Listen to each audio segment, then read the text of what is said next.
I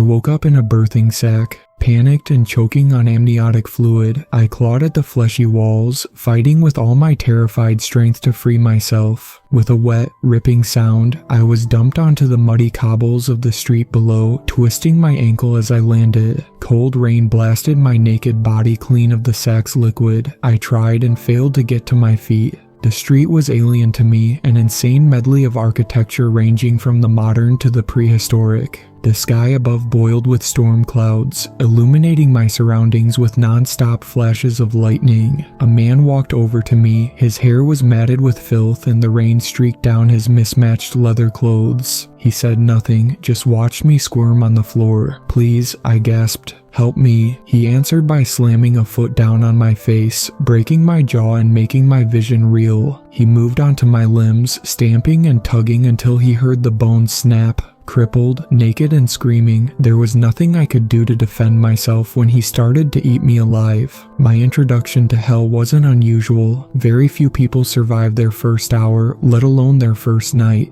When they die, they go through the same thing again, emerging from a new birthing sack in another part of the city. Eventually they learn to attack the first person they see, and if they're lucky, they'll be able to kill that person. That's the one rule of hell, the strong take from the weak. Get used to the idea, and you might just make it through the afterlife. I'm going to give you a helping hand. Consider this your handbook to hell, a primer on the Inferno. Make no mistake though, I'm not doing this out of the goodness of my heart. When you die, you'll owe me one. Don't worry about trying to find me, I guarantee we'll run into each other eventually. Eternity is a long fucking time, so it's a matter of when, rather than if. Do as I tell you, and you'll have a better chance than most of avoiding my own nasty introduction to the pit. Welcome to hell. Some people swear they saw a light at the end of the tunnel when they died. To my mind, those people either hallucinated or they're lying. Most of us just wake up in a birthing sack a few minutes after death. The buildings of hell are covered in the things, horrible yellow-brown pimples growing out of the brick. I've already mentioned that the first thing you need to do is claw your way out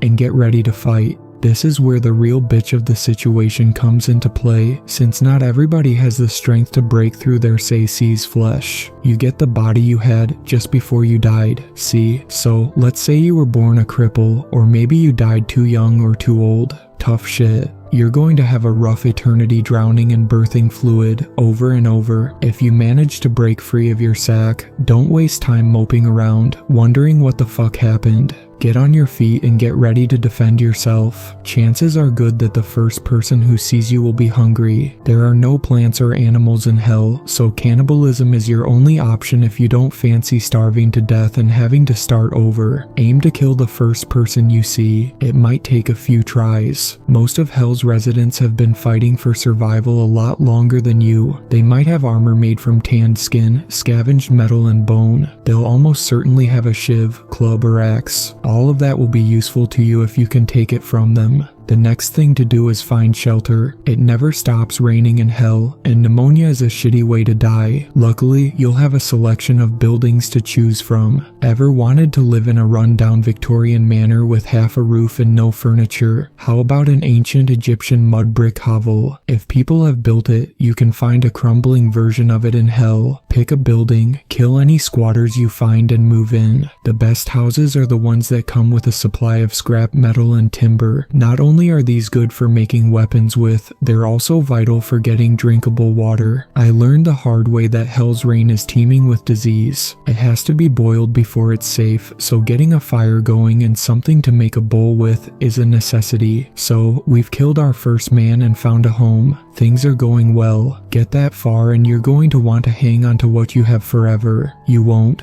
Something will kill you eventually, and you'll have to start over. My record is a year. If you want to beat that, you'll need to understand hell and its denizens. The damned. The people of hell can be grouped into two categories. The first, the fresh meat, are those who've just climbed out of a birthing sack. It's kill or be killed when it comes to fresh meat. Always has been. The newly birthed want clothing and tools and will kill to get hold of them. The second category, the residents, view fresh meat as a quick and easy supply of food, leather and bone. Residents have an easier time of it for sure, and all of them will fight to retain their resident status for as long as they can. Make no mistake though, residents victimize each other just as much as they prey on the fresh meat. If you're a woman, for instance, well, you better get over any hang-ups you have about rape. Women get raped in hell far more than men, it's just a fact. If you're not one of those bodybuilders or warrior women, do the smart thing and prostitute yourself for protection. Self-respect doesn't keep you breathing. Remember how you get the body you had just before you died? Well, that fact forms the core of hell's society. The truth of the matter is that throughout history, it's usually been men who die in battle. That means that in hell, there are a lot of men with young, strong bodies fit for war. Don't like it? Tough. Those are the guys who call the shots. If you can't fight them, you better do as they tell you. If you live long enough and fight well enough, you might get invited into one of the resident tribes. These are groups of people who band together for the sake of safety and numbers. Believe me, being part of a group makes things a lot easier in hell. However, keep in mind that you're only part of the tribe for as long as you're a resident. Get yourself killed and it's back to being fresh meat. Tribes offer the closest thing to civilized society you'll find in hell. If you're part of a tribe, you have people on your side who probably won't kill you unless shit gets rough. Doesn't sound like much, but that's about as good as it gets. My own survival record was thanks to getting into a tribe. Life was good for a while there. We had about 50 soldiers and plenty of girls to fuck. Nobody could touch us, and the men abided by an honor code, so the usual fear of being stabbed in the back by your friends wasn't too much of an issue. I could have spent my eternity in reasonable comfort, but hell has ways of fucking over a good thing. Human flesh and boiled rainwater doesn't exactly make for a balanced diet, and sooner or later even the strongest resident dies of malnutrition. I did well to last a year on it, though the last few months were agony. If I believed in God, I'd swear he designed hell in such a way that nobody stays on top of the food chain for long. The city and the wasteland. Most of the damned live in Dis, the city of hell. That's where all the fresh meat is born, and considering the size of the place coupled with the short life expectancy, a lot of people will spend eternity without ever setting foot outside of Dis. Take my advice, do not leave the city. Things are rough on the streets, that's true, but trust me when I say it gets a whole lot worse if you try to leave. Dis is surrounded by a wasteland called Gehenna. At first glance, it doesn't look like much, just an empty expanse of gray stretching out into infinity. Sometimes the damned lose that fire in the belly, the will to survive, and set off wandering into Gehenna. Most of them never come back. I made the walk myself once, a long time ago. I don't care how hard you think you are. Spend enough time in hell and it starts to break you down. I'm not going to sit here and tell you that I'm a good person who never deserved this. Nobody can say that and not be a liar. I'm not evil though, or rather, I wasn't.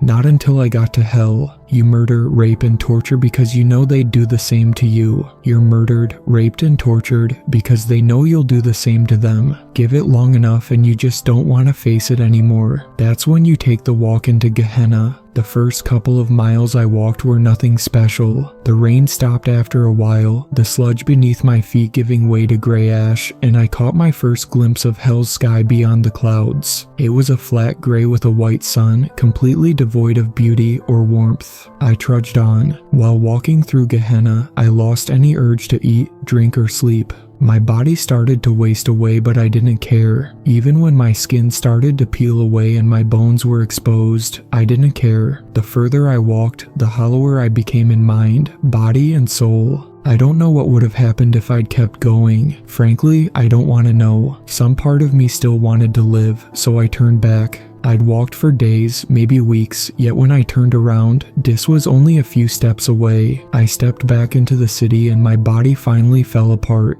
When I emerged from my birthing sac, I swore never to step foot into Gehenna again. Escaping from hell. There are ways to leave hell. That should be obvious, otherwise I wouldn't be talking to you, would I?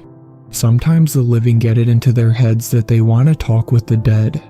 They get their crystals, incense, and spirit boards in the hopes of reaching their loved ones. Most do nothing more than trick themselves into thinking they've made contact. They smile or cry, convinced their beloved granny is playing the harp on a cloud somewhere before getting on with their lives. A few have the skill to actually reach us though. They can open a gate between hell and the world of the living that we perceive as a pillar of fire stretching down from the clouds. As soon as one of those pillars shows up, the damned scramble to be the first to get to it. You haven't seen the true nature of man until you've watched thousands of the damned swarming over each other, kicking, biting, and clawing to be the one who escapes. Contacting the dead always results in a bloodbath. Even the most civilized tribes fall apart the instant it becomes clear that only one of them can leave. I've left hell twice now, left my body behind and ridden that pillar of fire up into the clouds. Some people believe that you can be possessed by demons. Let me tell you something. Demons aren't real. What the living see as demonic possession is just one of the damned testing out their new body. Let's face it, if you fought your way through hell to get back to the world of the living, you're not going to be on your best behavior for long. Sooner or later, we take things too far. Our host dies or their family cave and recruit an exorcist, then we're fresh out of the birthing sack and on the streets again. I'm going to go now. When you get to hell, remember my advice and that you owe me one. Maybe we can form a tribe someday. For the time being though, I want to see what my new body can do. By now you should have a good idea of what you can expect from hell. You know to kill the first person you see when you fight your way out of a birthing sack. You know to find clothing, tools, and shelter. You know that no matter what you do, how well you do, someday it's back to being fresh meat. This is the biggest city you can imagine. Tribes fight and die for territory, and taking a wrong turn is a fucking death sentence. You'll get a feel for where you should and shouldn't go eventually. Develop the kind of street smarts you need to stay a resident for more than a day. Even so, there are places in Dis that you should know about. Let's do a little sightseeing tour of hell. Maybe the advance warning will do you some good. Skin Street. Allow me to tell you about the first time I saw Skin Street. I dropped out of my birthing sack onto the road, stood straight back up and got myself ready to fight. Nobody was there. Not one single person was out on a street that stretched for miles in either direction. I relaxed a little and took a look around. Most of the streets in Dis are a labyrinthine network of buildings. You spend most of your stay in hell paranoid that, just around the next corner, there's someone ready to beat you down. Skin Street isn't like that. It's a single straight line with only the rain and the darkness to hamper visibility. I felt more vulnerable there than I've felt in any other part of Dis. You ever walked into a wide, empty space and suddenly felt exposed? Yeah, imagine also being naked, unarmed and in hell. Still, I knew what I was supposed to do. The first step was to find some clothing. That's where I learned how Skin Street got its name. Every building, every busted street light and gas lamp was decorated with flayed skin. I'd been in hell long enough by that point to not be too freaked out, but I'd be lying if I said it didn't affect me. In a fucked up kind of way, it reminded me of Christmas. You know, people hanging wreaths and lights from their houses, that sort of thing. I remembered the time I'd spent with my family, with my kids on Christmas morning. Feelings like that get you killed. I pushed them back down and pulled some scraps from the nearest building. If somebody was going to leave clothing material lying about, I may as well take it, right? I didn't know it at the time, but every step I took on Skin Street was being watched. When the attack came, I didn't even get a glimpse of the guy. Bang, my skull fractured from an expert swing of a club. Whoever hit me went for my eyes the second I hit the floor, stuck his fingers right into my sockets. I was blind and crying like a baby when he started to peel away my skin. Here's the thing, some people are fucked up even by hell's standards. The loners, serial killers, stalkers, and psychos all make their way to Skin Street in the end. Most of the damned use the whole body of a kill, but the Skin Street people like to take trophies. They leave their ornaments out as bait for the ignorant, skulking in the shadows, and waiting for the best moment to ambush. If you find yourself on Skin Street, you're going to have to think fast. Forget clothing, just grab a rock, piece of wood, or anything else you can use as a weapon. Stay out of the shadows, keep checking behind you, and get out of there as quickly as you can. Perdition Farms. You're going to be chased in hell, that's unavoidable. At some point, you'll stumble into somebody bigger than you, or you'll find yourself outnumbered. Forget about a fair fight. If somebody can take you down without you fighting back, you bet that's what they'll do. It's easy to lose focus when you're running for your life. You can forget to pay attention to your surroundings. That, my friend, is a big mistake. The outskirts of Perdition Farms are littered with billboards. They promise free food and safety to anybody fucking stupid enough to believe them. The tribes that fight over that particular territory like to herd people off the streets and into the industrial complex they call home. The good news is that those tribes won't kill you. The bad news is that they're big fans of taking people alive. They've got a project, you see, been working on it for as long as I can remember. I couldn't tell you who originally decided that hell should have organized food production, only that the idea stuck and that over the years, countless tribes have taken it upon themselves to try and make that dream a reality. Get yourself captured by them and you can look forward to a bit of slave labor. For the most part, the Perdition Farms tribes try to make use of the birthing pods as a source of food. They force their slaves to harvest them from the walls, grind them up in industrial vats, mix them with blood, body parts, rainwater, and anything else that could conceivably make a broth. The life of a slave is short, brutal, and disgusting, particularly when those slaves are then used as guinea pigs for the latest concoction. You see, amniotic fluid can be drunk if you're desperate, though drinking too much is guaranteed to make you empty your stomach from every available orifice. The flesh of the sacks is a different matter though. I couldn't tell you exactly what the birthing sacks are. Some people say they're actual flesh while others swear they're more like a fungus. What I do know is that they repair themselves over time. Eat some of their flesh, and over the next few days, you'll grow a new birthing sac inside you. It's a small mercy that you won't live long enough to see it break through your skin. You'll be dead shortly after your stomach bursts. If you're lucky, your days as a slave will end when the tribe decides they want some real meat. They're not stupid enough to test their broth themselves, not when there's no shortage of slaves in hell. Look, I can't force you to stay out of Perdition Farms. I can only offer advice. In my opinion, if you think you're being herded there, it's better to take whatever's to hand and cut your own throat.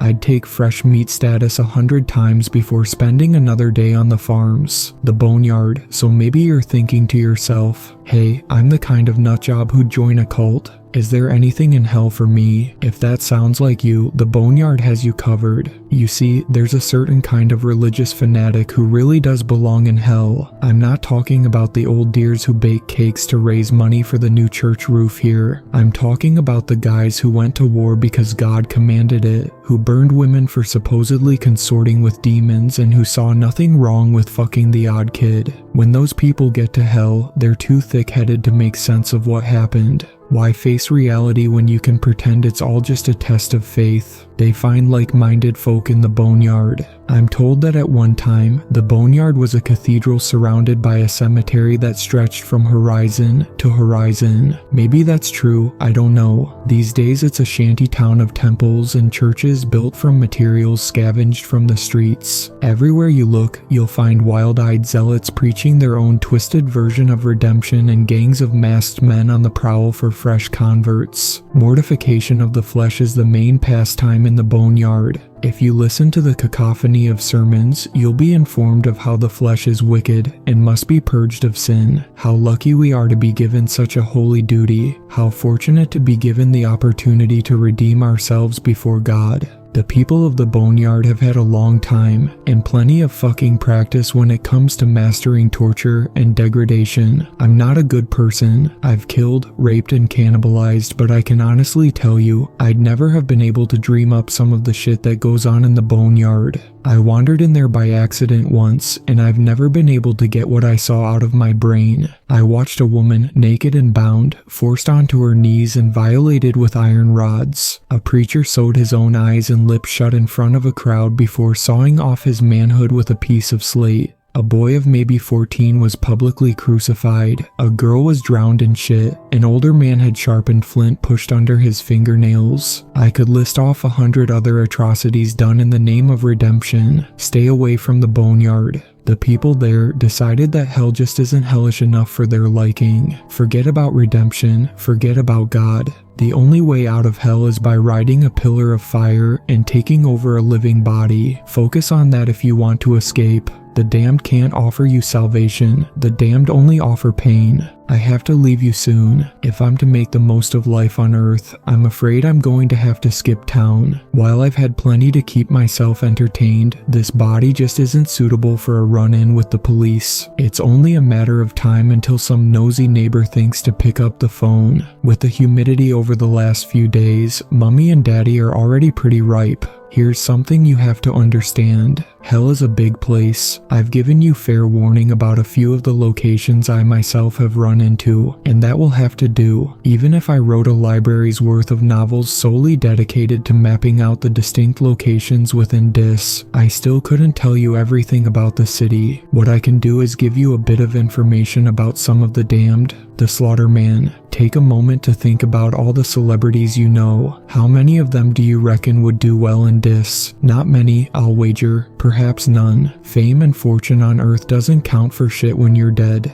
Very few people are strong enough, mean enough, and downright psychotic enough to earn a reputation in hell. Those few who have what it takes are people you never want to meet. The Slaughterman is one of Hell's legends, a huge, bearded man with filed teeth, bloodshot eyes, and foam on his lips. Rumor has it that the day he first emerged from a birthing sack, he was unlucky enough to land at the feet of a slaver tribe. Well, those tribesmen chuckled to themselves and readied their clubs and whips, only too happy to take some fresh meat captive. Outnumbered 12 to 1, naked, unarmed, and brand new to hell, most people wouldn't stand a chance. If you believe the stories, the Slaughterman shrugged off the clubs battering against him, and the whips cutting into his flesh as though they were insect bites. He picked up the first slaver, put his hand into the man's mouth, and pulled his jaw right off his skull. He moved on to another, then another, tearing them apart with his bare hands until the survivors turned and fled. Nobody knows for sure who he was in life. I've heard theories though, the most popular one being that he was the berserker of Stamford Bridge. Supposedly a single Viking held up the English army single-handed. It didn't matter that he could never win, that he was outnumbered, that his enemies had better weapons and armor. He stood on that bridge and he fought. By the time he was brought down, he'd killed no less than 40 men. I don't know how true any of this is. I've never seen the Slaughterman for myself, and I don't fucking want to. What I can tell you for sure is that people don't become legendary in hell without good reason. I'd guess that the only one who knows the truth is the Slaughterman himself, and he isn't saying anything. Since the day he arrived in hell, he's only spoken once. The fleeing slavers heard it as the Slaughterman tore their tribe apart. Naked, bloody, and surrounded by corpses, the Slaughterman looked up to the storm-racked sky and bellowed a single word. Valhalla, hellhounds, how about a little story? I wasn't new to hell. I'd made myself some clothes and a wooden club, found shelter, and had a big slab of meat roasting over a campfire. The only thing I didn't have was a tribe. The area I'd been birthed in seemed slummy even for Dis, all half-collapsed hovels and mud huts. Iron was scarce, barely enough to make myself a water bowl. All in all, not a good spot for a tribe. My plan was simple enough. I'd have a decent meal, carve myself a shiv or two in case I lost my club, then find somewhere more or less dry to sleep. After that, I'd set off to look for a tribe. Even the mildest tribal initiations result in a few scars and a broken nose, so I wanted to be as well rested as I could be. Sleep in hell is both vital and dangerous. There's a knack to finding somewhere that's simultaneously sheltered, hidden, and with access to an escape route. Even then, you never get more than a few hours at a time. In hell, the slightest suspicious noise should scare the shit out of you. A low, throaty growl definitely counts as a suspicious noise. I leapt out of my impromptu nest of skins and wood, raised my club, and returned the growl with one of my own. A woman had crept into my building and was staring at me with dilated pupils. She looked to be in a bad way, skinny, naked, and covered in weeping sores. Her lips peeled back to reveal broken and jagged teeth. It took me all of a second to size her up. She'd been living rough for days or weeks. Judging from her protruding ribs and bloated stomach, she was well on her way to dying of starvation. So she was weak, hungry, and didn't even have a weapon. "I've already eaten," I said, relaxing a little and giving my club a few practice swings. "No sense in letting you go to waste though." I took a step towards her and she bolted, just turned right around and scampered away in a strange, animal gait. I took off after her, certain that I could outpace her. Even if there wasn't much meat on her, bones can still be useful. I chased her through a few streets, struggling to keep my footing on the muddy ground. When I finally got close enough to swing my club, she stopped dead. The suddenness of it caught me off guard and I tripped over her, losing my club as I fell. She howled in triumph, a sound that was echoed by a dozen other throats. That day I learned two things about the hellhounds: the people who lose their minds and become little more than beasts after enduring centuries in hell. Firstly, they have the necessary animal cunning to hunt as a pack. Secondly, human teeth and fingernails are perfectly capable of ripping flesh from the bone. The surgeons. Modern doctors rarely thrive in hell. Academia and reliance on technology don't leave you in the best state to endure the endless violence and brutality. There are exceptions though. The people who learn to sew their friends back together amid the machine gun fire of the Somme. Shamans, witch doctors, and holy men who endured famine and warfare. Survivalists who knew how to cauterize their own wounds in the middle of a forest. Those are some of the people who might just be strong enough to ply their trade to the damned. After all, working knowledge of basic medicine is just one of those things that's beyond a lot of the meatheads roaming dis. Most of hell's surgeons find a tribe as soon as they're able. Their tools might be crude, but they soon learn to make do. Flint, slate, and shards of glass serve as their scalpels. They make thread from human hair and needles from slivers of iron. Whenever a member of the tribe has an infected sore, a surgeon will be the one to drain the pus. A tribal surgeon could well save your life, but they'll do it without anesthetic. Then there are the freelance surgeons, the people who try to go it alone. They make themselves a uniform, the theory being that the damned will recognize them if they all look alike. It doesn't really work, but then you can't expect much logic from people who've lost count of how many times they've died. For one thing, fashions change over time. I'm told that freelancers wore headdresses and bone necklaces at one point. The current trend is to mimic Venetian plague doctors by donning a beaked mask and wearing a long coat of fire-blackened skin. Freelancers are rare, very rare in fact. You'll see thousands of the damned for every freelance surgeon you come across. When you do come across one, be fucking careful. Firstly, surgeons don't get a free pass in hell. The damned are more likely to attack a freelancer than they are to barter their tools, clothes, or slaves in exchange for his services. You can't be certain if the man in the bird mask and black coat is really a surgeon or somebody who murdered a surgeon and took his clothes. Perhaps they made the outfit themselves in order to draw the weak and the wounded close. Advertising doesn't always work as intended in dis. If the freelancer turns out to be genuine, that doesn't give you an excuse to drop your guard. Freelance surgeons aren't usually the most stable people. Put another way, freelancers are usually sadistic fucking psychopaths. Sure, they might stitch you back together and send you on your way. They might also decide it would be more interesting if they stitched you to somebody else. They might think paying an arm and a leg for their service should be taken literally. They might turn out to be some wannabe serial killer who's yet to find their way to Skin Street. For each freelancer trying to do a tough job in a tougher place, there are a dozen or so Mengelees who want to try out their toys on somebody too injured to fight back. Stick with your tribe surgeon if you're lucky enough to have one. Failing that, learn to patch up your own wounds. Trust me, if you're able to read, you've already got the intellectual advantage over a lot of hell's residents. Universal education is pretty recent. Freelancers aren't worth the risk. Cambions. I'll be honest with you here, I don't know if cambions actually exist. What I'm going to tell you is something that somebody else told me. It's up to you to decide if it's true or not. Personally, I really fucking hope it isn't. People rape one another in hell. It happens a lot. If you're not strong enough, it'll happen a lot to you. The good news for the ladies out there is that damned men fire blanks. You'll almost never be impregnated. I say almost never because if you believe the stories, there's an incredibly slim chance that a couple of those little swimmers will be awake and looking for an egg. Just to put this in perspective, we're talking conjoined twins levels of unlikeliness here, and that's just conception. The chances of a pregnant woman surviving the full 9 months in hell are probably conjoined triplets levels of unlikely. You're talking about a perfect storm of beating the odds here, but this is eternity. A monkey randomly mashing keys on a typewriter will eventually produce the complete works of Shakespeare if it goes at it for eternity. The result of that perfect storm, of those monkeys with their typewriters, is a cambion, a child conceived and born in hell. I'm not saying they exist, okay? I'm saying I've met somebody who swears it's true and that he's seen a cambion for himself. You see babies in their birthing sacks from time to time. Usually it's just a body, occasionally you see one drowning. Most of the damned ignore them. They wouldn't survive a day on the streets even if you could afford to devote your full attention to them. Better to leave them be. It's only the really fucked up people who cut through the sacks and, yeah, I'm not going to finish that thought.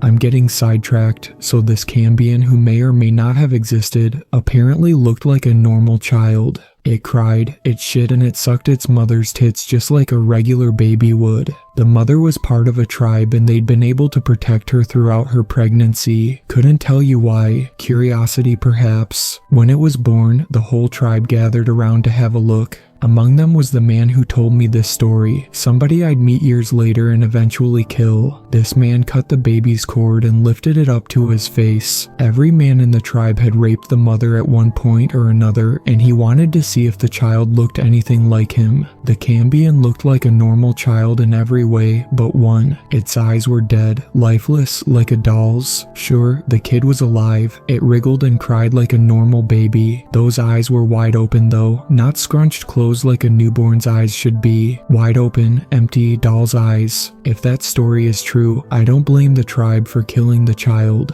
Something like that shouldn't exist. Right, I'm done. I have to go. This is the point where people like to have things nicely tied up. A few dragons slain, a few maidens saved. At the very least, you could expect some kind of moral lesson to think over. I think that, in this case, that sort of thing is missing the point. There are no dragons to slay, no morals to learn. We do not live happily ever after. There's no grand revelation, no clever twist, no purpose, no redemption, no hope. There's only eternity among our own kind. Hello, it's been a long time. The last body I had in the living world didn't cope too well with my mind driving it. It's sometimes hard to remember that the lessons you learn in hell aren't a good fit for the civilized world. When murder is just a normal part of existence, you tend to keep doing it out of habit. The inevitable result is either death or exorcism and a trip back to the city of Dis. Safe to say, I got a bit carried away the last time I was here. After my last taste of freedom, I knew that I had to get back out of Dis. My existence ever since I squandered my last host has been utterly dedicated to fighting my way back into a pillar of fire. I had to escape Dis. After what I've seen, I had to escape. This new body seems a little more durable than the last one. Now that I'm back, shall we take another trip into hell? Flegathon Swamp. It rains in hell, it rains all the fucking time, and that water has to go somewhere. Most of it drains out into Gehenna, where it sinks into the otherworldly ash and apparently disappears. The rest flows either into the sewers beneath the city or it collects in Flegathon Swamp. Remember how it's a bad idea to drink the rainwater in hell without boiling it? Well, Flegathon's water will kill you no matter what you do with it. Even letting the stuff touch your skin can be deadly. You see, the swamp isn't just filled with disease and rot, it's also brimming with chemical waste. One pool might simply be undrinkable, but another might dissolve your flesh. If you're mad enough to travel to Flegathon, or unlucky enough to be born there, your odds of survival are slim. Flegathon's waters are inky black and it's impossible to tell just how deep a pool is by looking. It could be an inch or it could be a mile. You never know whether or not your next footfall will plunge you into the cloying abyss. Worse still, there are places where the sewers gradually drain the water and create unseen vortices capable of dragging down even the strongest of the damned.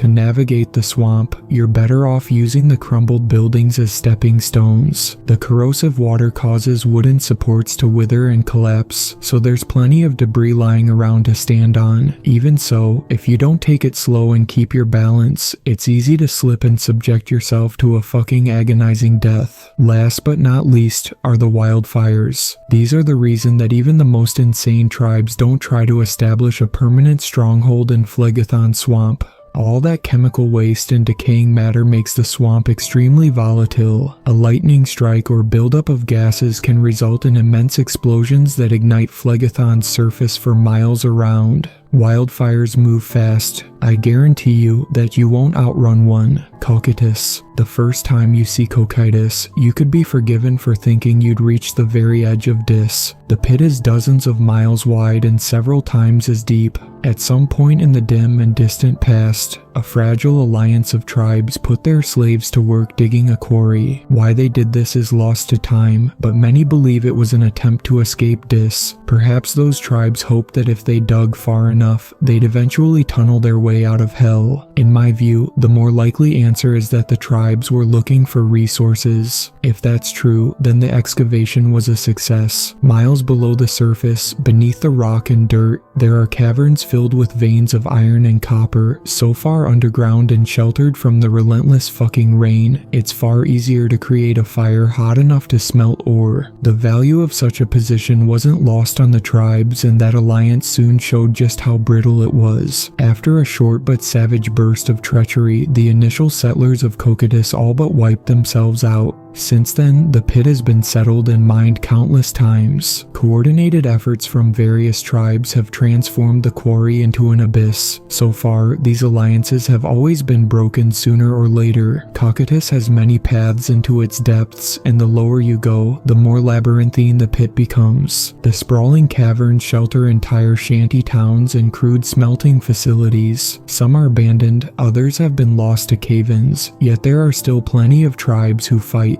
join forces, and betray one another over the precious ore veins. By this point, you have to go pretty fucking deep to find an untapped vein, and this is where Cocytus becomes truly deadly. Anybody who thought they might be able to tunnel out of hell would be sorely disappointed once they learn what lies in the depths. In all these years, after digging for so many miles, not one person has run into some magical portal leading out of Dis. They also haven't run into magma for that matter. Instead, the deeper you go, the colder Cocytus becomes. I've never been to the very bottom myself. I'm told that down there, the air is cold enough to freeze your blood and shatter your skin. Maybe that's true. I could certainly believe it. On the rare occasions I've been to Cocytus, I've always had to turn back once the walls became more ice than rock and the narrow walkways became a death trap. If you have the numbers to do it, Cocytus is still a valuable place to settle. Just remember that when hunger, cold, and greed are your constant companions, none of the damned can be trusted. The Pale Witch. I've told you about the Slaughtermen previously, but hell has other legendary figures, each with their own sobriquets. The Ripper, the Grim Doctor, the Tyrant, and many more. So far, I've only encountered one of these figures. During my last stay in hell, I came across the Pale Witch. As is always the case with legends, the truth about the Pale Witch tends to get lost amid the superstition. I've heard plenty of theories as to what she is. The Pale Witch is a Striga who has the power of the evil eye. The Pale Witch is a Gorgon whose gaze turns her victims to stone. The Pale Witch is a succubus who entraps the minds of those she wishes to consume. All of that is bullshit. I've seen the Pale Witch, and I know the truth about her. When I first saw her, I didn't realize who I was looking at. She was naked and locked in combat with an armed resident, so I just took her for fresh meat.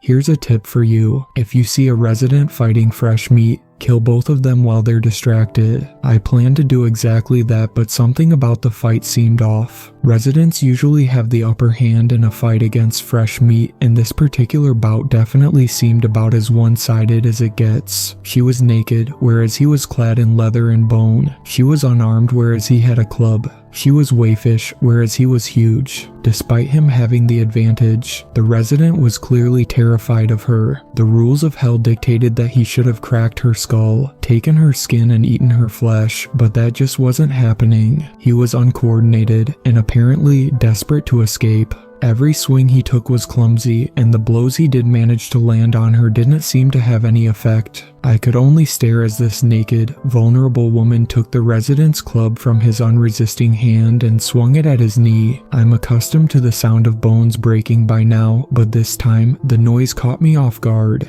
How the fuck was this happening? She brought the club down on his other knee, then his elbows, then his ankles, then his shoulders. She left him broken and screaming on the floor. She could have finished him off with a blow to the head, stolen his clothing, and taken her rightful place as a resident. That's how hell works. Those are the rules I've learned through bloody trial and error. That isn't what happened. Rather than kill him, she sat down beside him in the mud and took his hand in hers. I actually thought she was going to console him, until she started breaking his fingers. One by one, she snapped the fingers on both his hands with a calmness that made no sense to me. Torture is common in hell, but there's always a purpose behind it. The people in Skin Street do it out of sadism, and the people in the Boneyard do it for their insane purification rituals. This woman did it without emotion and without reason. I honestly don't know if she even understood that she was hurting him. I don't think her mind works the same way as ours. Eventually, the resident lost consciousness. A man can only take so much pain before the shock gets him. Surely now she'd be satisfied. Surely she'd take his clothes and restore hell's order. No, she stood up, tilted her head slightly, and uttered a noise for the first time. It wasn't a victory cry, nor was it even a sigh of relief. Instead, the sound she made was nothing more than a faintly bemused It was as if she couldn't comprehend why her plaything had stopped moving. She stood up and stepped away from him, apparently content to leave him alive, unconscious and crippled on the ground. She kept his club, but didn't take his clothing. The cold and rain didn't seem to bother her. Then she looked at me. In that instant, I knew I was looking at the pale witch. I looked into her eyes and I couldn't fucking move. I understood what she was straight away, and the sheer terror of it froze me. The pale witch isn't a striga, she isn't a gorgon, and she isn't a succubus. The pale witch is a cambion. It's hard to put into words exactly how paralyzing the sight of a cambion is. That perfectly serene face and those dead, staring eyes just don't belong on a body that's otherwise human. It was like looking into the face of a mannequin and knowing that it's looking back at you. That noise again. That kind of detached curiosity shouldn't exist in the world of predator and prey. Might makes right. Survival of the fittest. Nobody in the city of Dis has any right to make that noise. She took an awkward step towards me and I saw that her right leg was broken. It seemed that her fight with the resident had injured her after all. She just didn't notice it. She tried to walk normally, completely unaware that one of her legs had an extra joint. I don't care how tough you are, nobody should be able to put their full weight onto a broken leg without even wincing.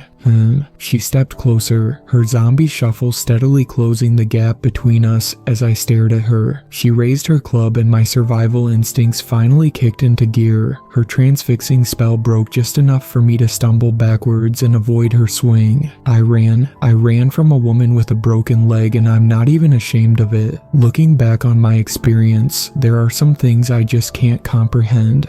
The pale witch is a cambion, I'm certain of it. She was born in hell, and hell is all she's ever known. She also looked to be about 30 years old. That just shouldn't be possible. No baby survives long in Dis. Even if they had a tribe to protect them, there just isn't enough nourishment for an infant to grow into a toddler, let alone an adult. The pale witch is a walking impossibility. Her existence is a defiance of all reason. I would endure every torture the people of Skin Street and the Boneyard could conceive of if it meant I would never have to look into her eyes again. Thank you to my super fans, Sweet Black Swan, Tacy, and Brooklyn. I really appreciate you supporting my channel, and I look forward to making more content for everyone.